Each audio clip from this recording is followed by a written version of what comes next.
So, I was not expecting that at all. But now seeing that there's an interest in the bike behind me, my Z400, I figured I might as well make a part 2.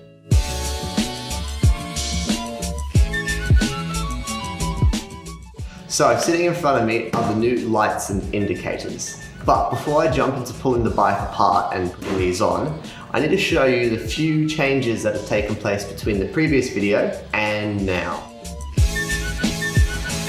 To begin, we've got a set of reflective rim stickers from MotoTrack.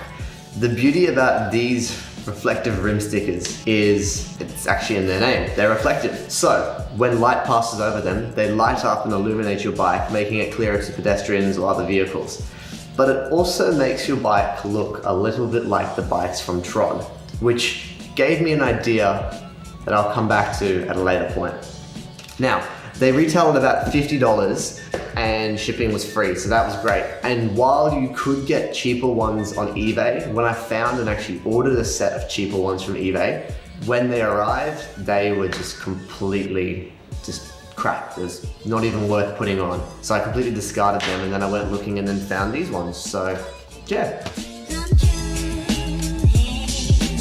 Now, with that out of the way, I've got one more accessory that I put on. I actually went ahead and put on a pair of bar end mirrors. Now these bar end mirrors are by a brand called Tarmac. They make your cafe style racer circular ones that also sit on, but I went ahead and ordered a set of the ones that included the arms so that they stick up a little bit, similar to what Triumph have on their Street Triple RS. Now, the challenge that I faced was the fact that the original bar end had an 8mm screw, and the bar end mirrors utilized a 6mm screw. My one thought was to actually drill out the bar end and then thread in my 8mm, but I figured that would completely destroy the neat, clean look of the plastic, and I didn't want to do that. So, while it did cost a little bit, I actually took it to the shop and got them to do it because they had a special rethreader that actually added new thread that was 6mm, so then I could apply the accessory on. So, I found that I really enjoyed them. They're quite good. I can see a lot more out of the mirrors, much better than these old big flimsy things that make everything look like a bug eye. But there is a little bit of vibration that was to be expected, but I've actually gotten quite used to it and I don't even notice it now. Now, with that out of the way, let's get straight into the unboxing.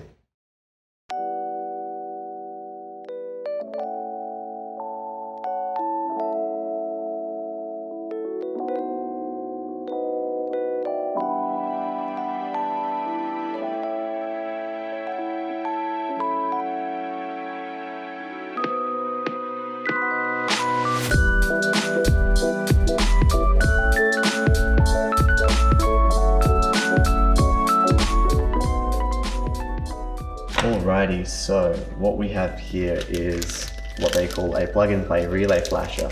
Now, this is important when controlling how fast the indicators will flash. As we're going from an incandescent light bulb on the indicator to an LED, we need to make sure that we don't get hyper flashing, and that's what this thing does. It controls that. Now we've actually got the LEDs themselves, the indicators. Just got an 8mm nut that we just thread into housing. And that housing, because we're not going to be using stock anymore, is where this comes in, which is the little adapter kit. So when we pull apart the whole headlight to get inside, we'll then slot one of these in, because there's two of them, and then that bolt will then just thread right in there. And because we don't want to be soldering, so this essentially will then allow us to plug the indicators wire in there, and then already have a converter that allows us to plug it directly into the OEM clips. Last but not least, the most fun looking thing is the integrated tail light. Now we can program this with the press of a button at the back here, and there's a bunch of different programmable modes that we can go through and select, but that's about it. Let's go.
update. It seems like that little washer keeps running through. So I've had a plan B. I'm gonna see if I can use this one, but instead of having it on the outside, have it on the inside. So they did say in the instructions there would be a little bit of trial and error. So yeah, I suppose that's this then, eh?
Alrighty, so as you can see, the indicators were working quite well, but they were hyper flashing. So to fix that, we've got the relay flasher, which lives right in here. So we're just gonna gently dislodge this body panel, but not remove it, and then replace the stock one with this, test it, and then be good to go.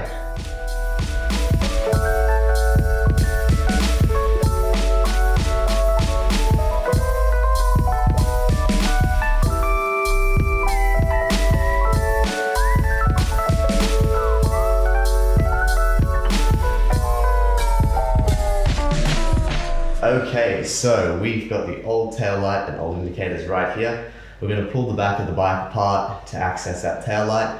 Once we pull that out, we can unplug the old indicators and put in the integrated tail light. And because we fixed the hyper flashing with the relay flasher a second ago, it'll be good to go as soon as it's done. So let's do it.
that's it. Thank you very much for watching. I really appreciate all the support that you guys have given me and showing interest in my bike, the Z400. It's a bit of a passion project to upgrade it over time, and I've slowly been making progress, I'd like to say. If you've seen anything that I haven't covered today, make sure to check out this video right here. This is the first one that actually started this all, and that covers a lot of those other features that I didn't necessarily look into today. So anyway, links in the description of the various products that I've bought and all that stuff. And yeah, thank you very much, and we'll see you next time.